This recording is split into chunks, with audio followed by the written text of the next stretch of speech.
Great. All right, thanks everyone for joining. It's February 28th, 2016, and we are back.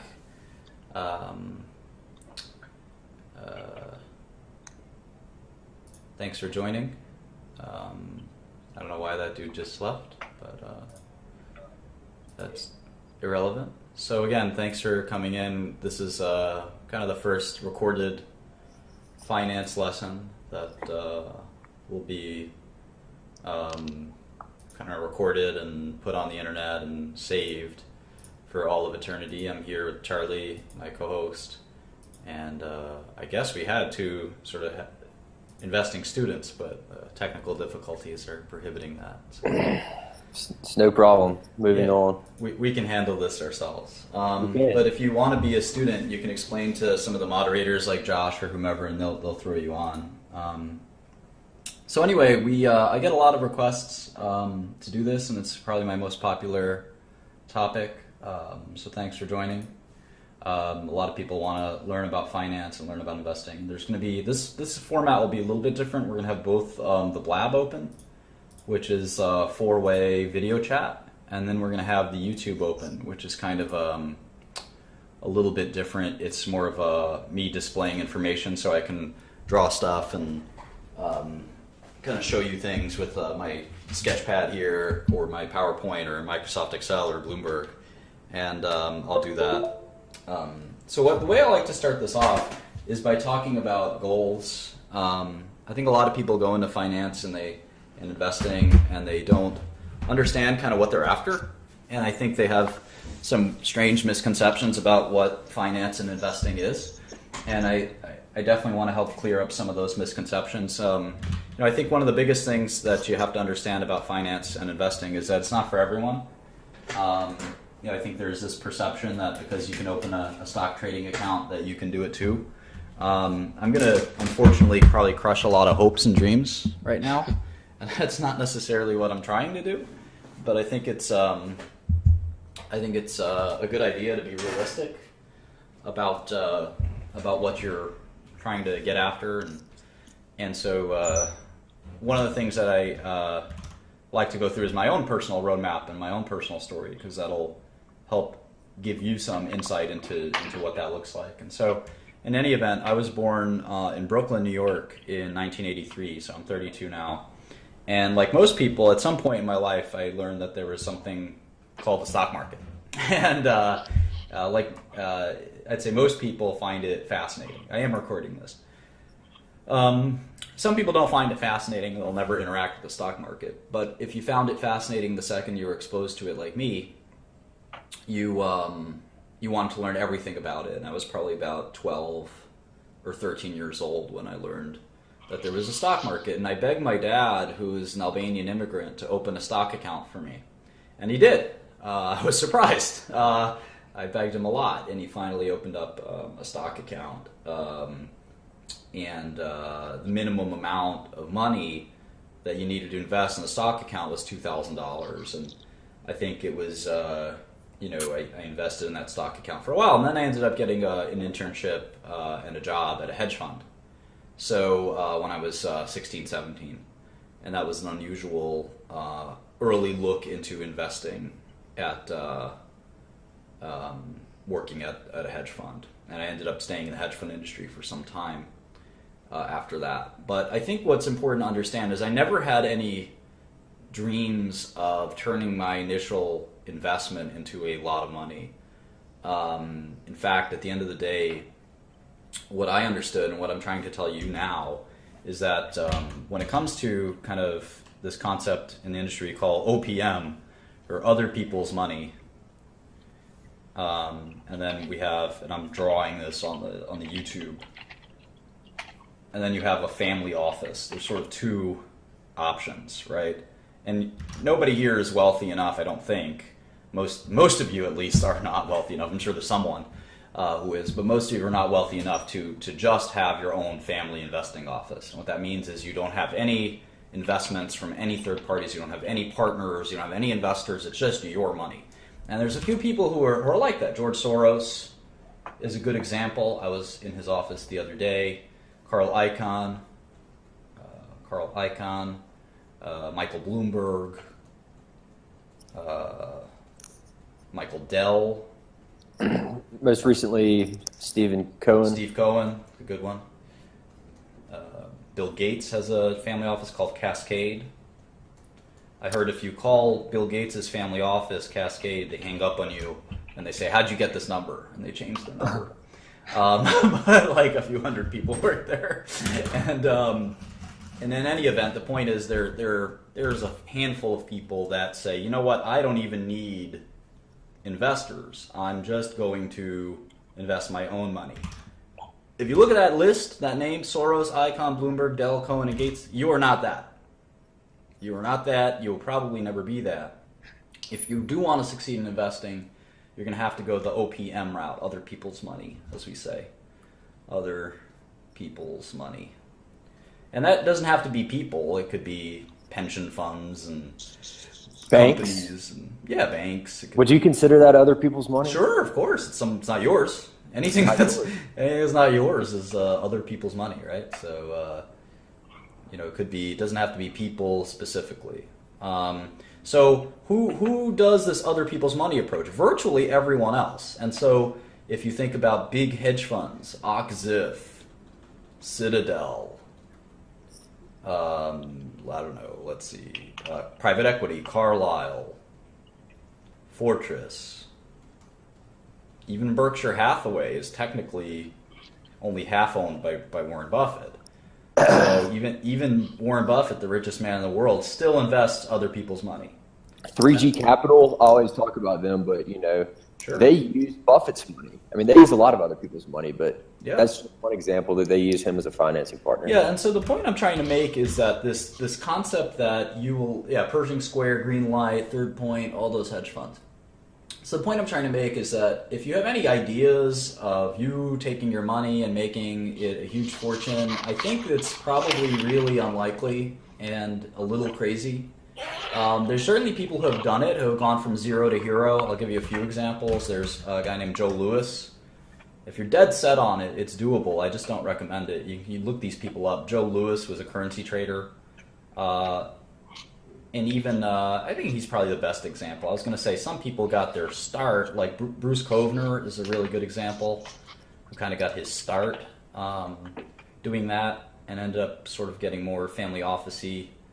But he was a family office. He went the other direction, as a matter of fact. So you can do it. It's very difficult and unlikely. The more sort of the better option is to be to try to use your skills, have enough skills to get other people to pay you.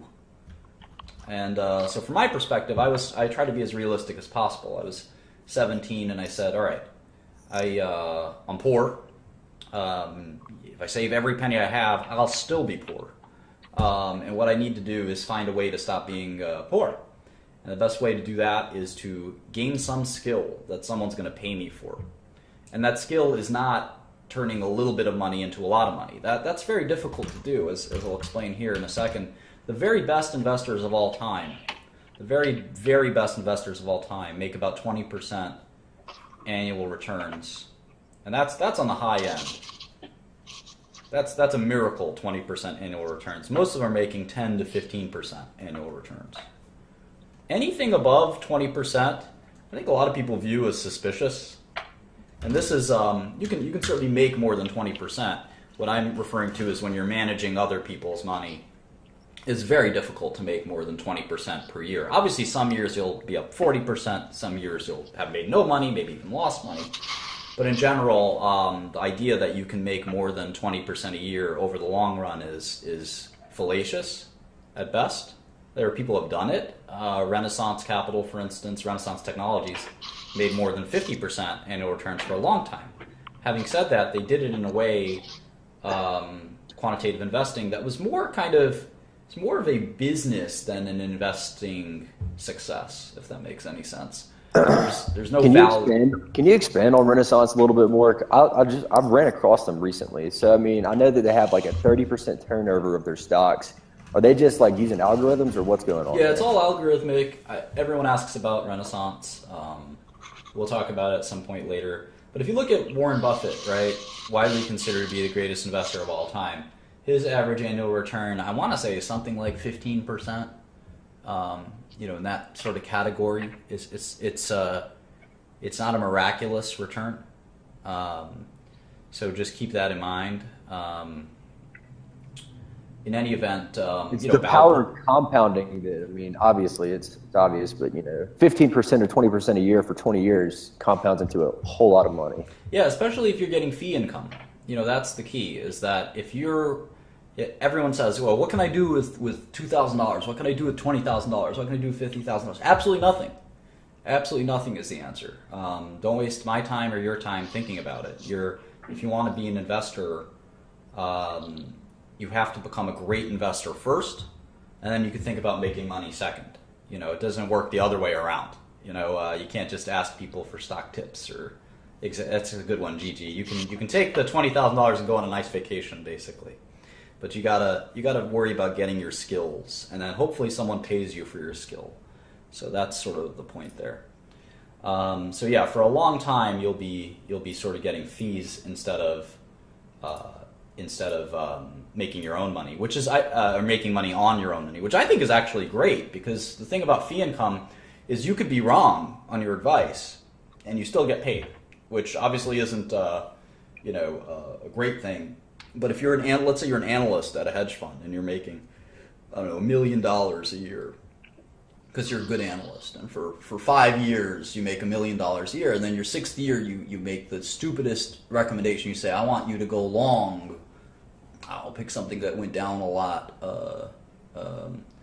I want you to go long oil stocks, and you lose the firm $100 million, and they fire you, but you still have $5 million in the bank that you made last 5 years. So you basically got 6 years of work where you lost your company money, and you still got paid $5 million. Obviously, that's not a good place to be. No one wants to have done that. But the point is, if as a professional investor, who would hire you then? A lot of people would hire you then. If you're a professional investor, you make a mistake every day, let alone sometimes making one gigantic mistake. And there's no doubt, if you look at Soros himself, I mean, there were huge numbers of mistakes that Soros and Julian Robertson at Tiger and others made over the years. So my point is that the one good thing about being an advisor instead of managing money is that you seldom will have your money at risk, whereas the client will. So it's not like it's such a bad thing to be an advisor. So in any event, we can sort of continue in a second.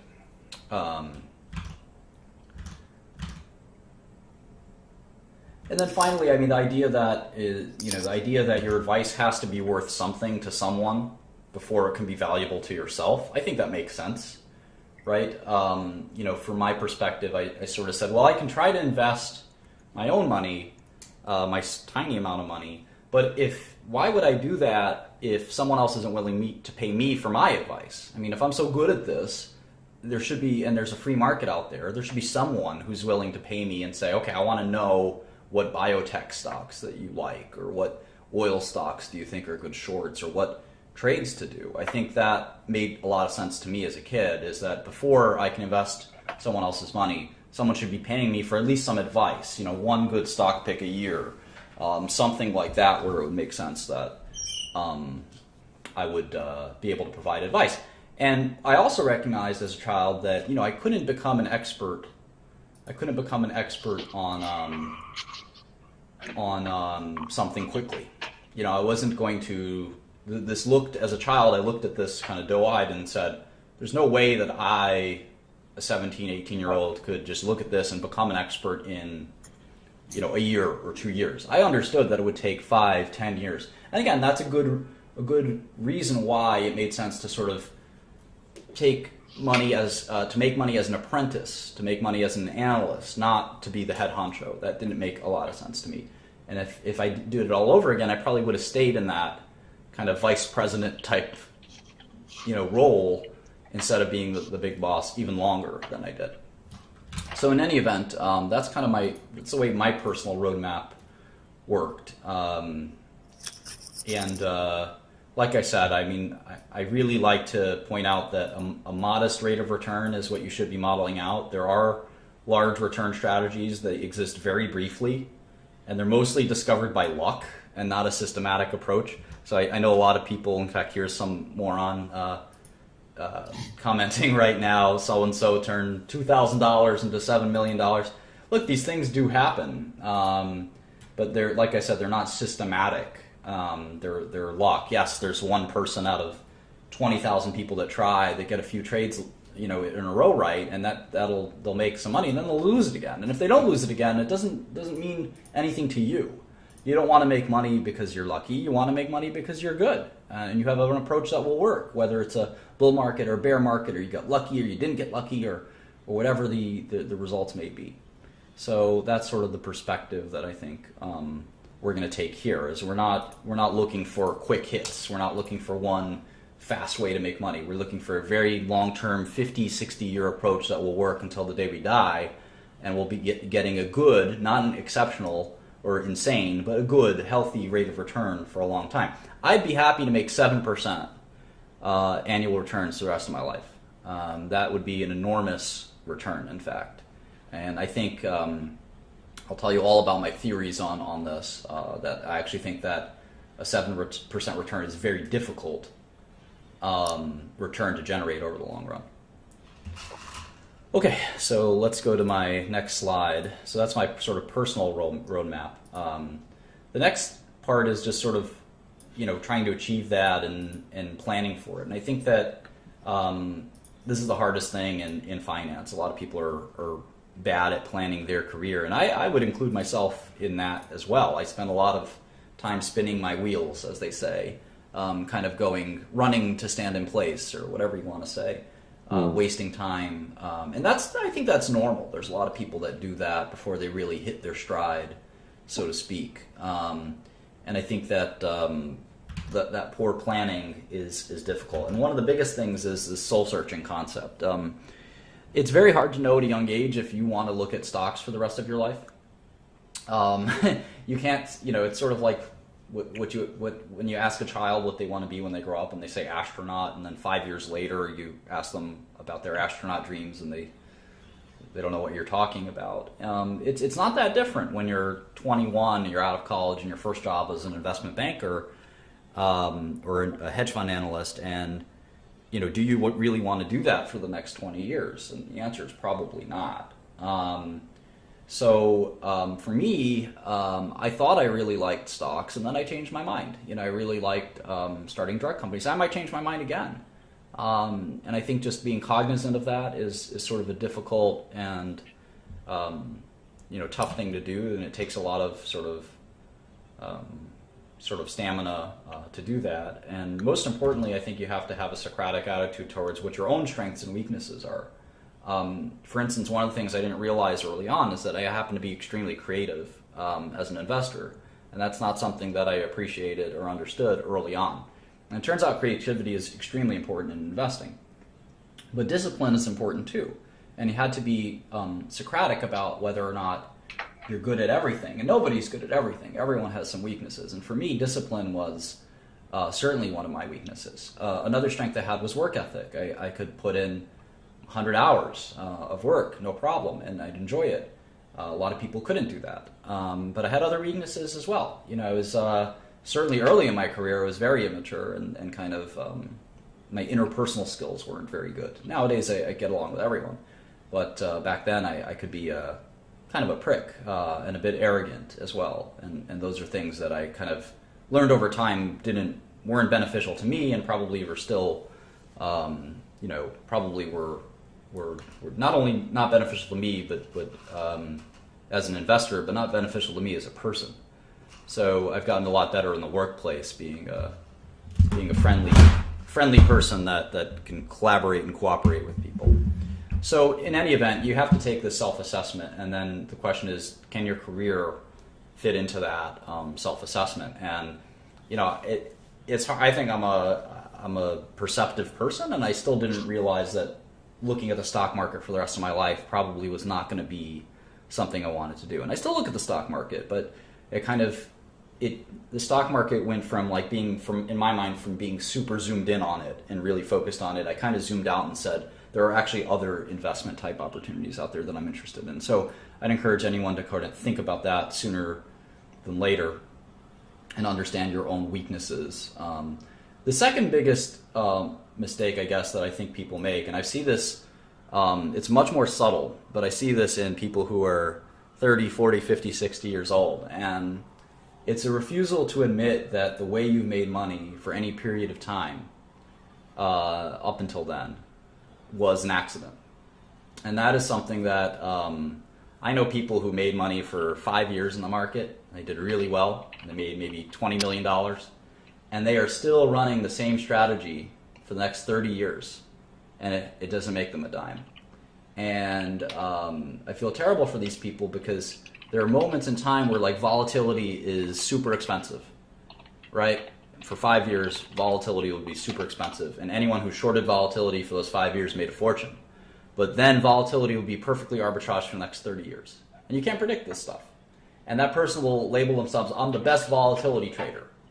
Well, it turns out that you're not the best volatility trader. You just kind of were there and you made a little bit of money, and that's that. And you have to sort of recognize luck versus skill. And I think it's the most paralyzing phenomenon is when you decide that that little bit of success you had, you ascribe it to this cosmic amazing skill that you have, instead of the more likely reality, which is that you probably just got lucky, you kind of fell into a trade, someone told you about a trade. It's not you, you're not great at something. You have to sort of take a sober self-assessment and say, how do I improve what I do? And that's really hard for people because let's say you're 35 years old and you just made $20 million and you have 3 kids. It's pretty hard to go to your family, your wife, your kids, your investors, your employees and say, hey guys, we got lucky, we don't know what we're doing, and we gotta... Here's your money back. Yeah, we gotta give the money back, and I know they want to give us another $1 billion, but we really don't know what the fuck we're doing, and let's just kind of be humble and conservative. And I don't think that works for a lot of people. People instead, they want to press the gas. They want to move forward with it. And this happens a lot in so-called multi-strategy funds where one trader does well for 1 year on his $100 million portfolio, then he gets a $1 billion portfolio and he loses more than he made in the first year. So in any event, there's kind of a lot of that soul searching and being patient, in understanding how sustainable your strategy is. Again, if you want to build your strategy on one little investment opportunity, you have to ask yourself, what are you going to do 2 to 3 years later? That's not something that's going to sort of be there. Mentors and guides, very important. I don't think you should ever have a mentor that hasn't done unbelievably well. And this is a controversial opinion of mine. I like to say, even, you might want to sit down before you hear this, I like to say you shouldn't listen to anyone who hasn't made $50 million, $100 million, $200 million. You should not follow people who have not succeeded. This is the investing in finance. It's literally the money industry, right? And there's a lot of rich people to follow. And if you're taking advice from someone who sounds like they've done really well, is really flashy, but you can't really tell how much money they've made, don't listen to them. You're better off not listening to people and avoiding bad habits than picking up, and waiting for the right mentor, than picking up those bad habits and getting into a lot of trouble. Because I think that, Charlie, you could definitely expand on this, but there are a lot of bad habits in investing that people, if you get those bad habits, you may not be able to shake them for a long time. I don't know. I think of my brother he likes to trade in stocks, and he's been trying to catch the falling knife in oil for 8 months, and oof, that's a bad habit for sure.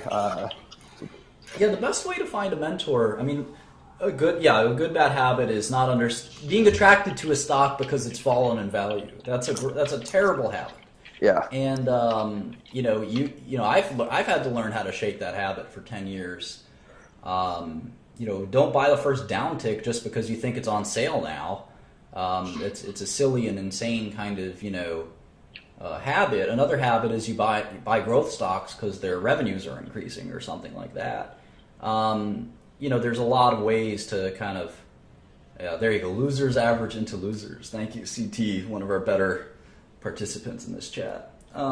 So yeah, learning those bad habits will really kind of destroy you as an investor.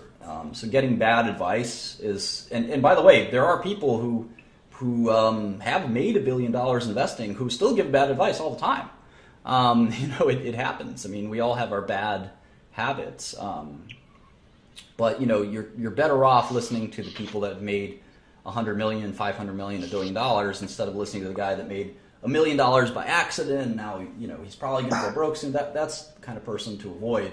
And that's so difficult to say though, because most of us just don't have access to those kind of people.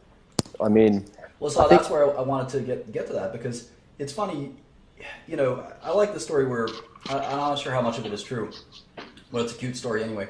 Albert Einstein was a young physicist, and he looked up Max Planck's, the great physicist Planck. He looked up his address in Germany, and he just went to his house, and he knocked on the door, and he explained what he was there for. He was a fan. He wanted to talk physics, and Planck invited him up for tea, and they had a 3-hour meeting. I got a job at a top hedge fund when I was 16. I think that if you pay attention, you put your ear to the ground, just the right amount, and you focus on what's important in your goal, you'd be surprised at how quickly and easily you can sort of accrue this knowledge. There are people, a good example is this guy, Palmer Lucy, who invented this crazy device called the Oculus. It's this virtual reality machine. Palmer was 18 when he invented it, and it's this little doohickey. It's pretty dumb idea, quite frankly. It's pretty easy and to have made. And I regret making it myself. I tried to invest in this company, and they unfortunately turned me down. And then that would have been a good investment. They sold their business to another company called Facebook or something like that for $2 billion, and it is what it is. But the point is, Palmer, when he started Oculus, he was I think 17. And do you know how he got his funding to start Oculus? He had a message board that he would go on.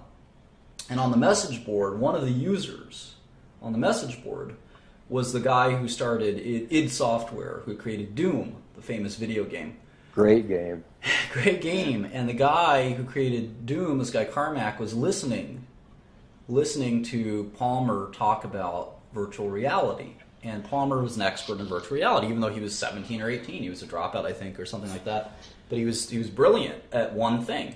And Carmack started messaging him, saying, look, you may not know this, but I'm actually kind of someone who might be able to help you.